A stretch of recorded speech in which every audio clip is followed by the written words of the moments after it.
Hi, it's Asian Fox.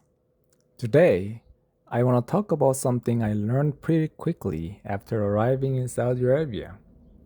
Something that's basically non negotiable if you want to survive here. And as always, if you're finding this helpful, a thumbs up goes a long way. I really appreciate it. So, Saudi Arabia is big, like really big. It's the 12th largest country in the world by land area. And unlike Korea, where we can pretty much get anywhere by subway or bus, public transportation here is, let's just say, it's not quite at that level. Which means one thing: a car is not a luxury here, it's a necessity. Once that reality sank in, I started paying a lot more attention to the cars around me. And something caught me off guard almost immediately. There were a lot of Hyundais and Kias on the road. Japanese cars were clearly the most common. You see Toyotas everywhere. But Korean cars were right behind them. I had a feeling about it, so I looked it up. And sure enough, the numbers backed me up.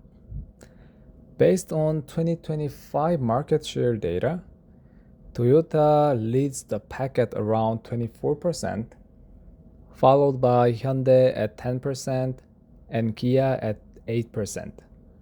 Not bad at all for Korean brands in the Middle East. I mean, in Saudi Arabia. Now, as a Korean, my first instinct was obvious.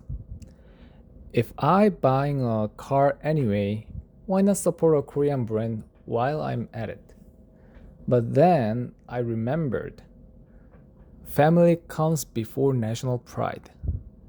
And before making any decision, I needed to know which cars were actually safe to drive here. Because here's the thing: pretty much everyone I've met in Saudi has said the same thing. Driving culture here is significantly more aggressive than back in Korea.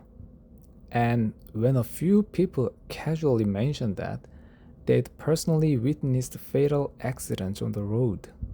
Yeah, that made up my mind pretty fast. I was going for a large SUV. So for safety data, I turned to the IIHS, the Insurance Institute for Highway Safety in the US. It's one of the most reliable sources out there for vehicle safety ratings. If you don't want to dig through all the details, just filter for their top safety pick designation and go from there. I'll drop the link below. The good news: most Hyundai and Kia models score well on safety, so I headed to a Hyundai dealership, feeling reasonably optimistic. And then I saw the prices. My jaw dropped a little, not in a good way. The top trim Santa Fe is currently priced at 220,000 real, which works out to roughly 88 million Korean won. Back in Korea, you could get the same model for around 45 million won. We are talking like double the price for the exact same car.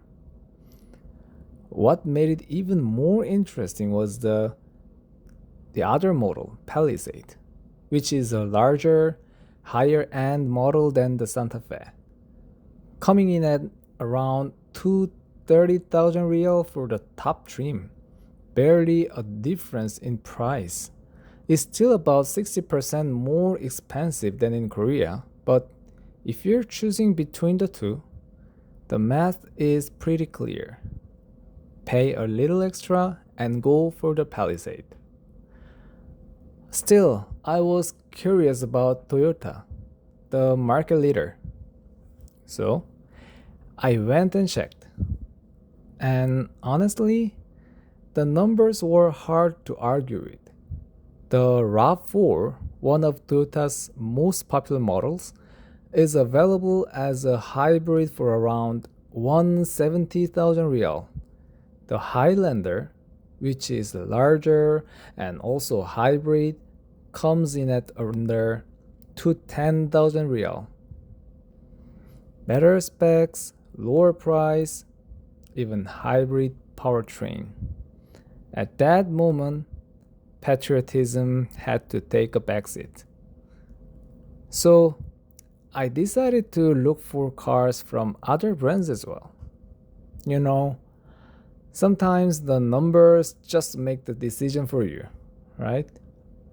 So this is what I found in Saudi, and see you next time. Bye.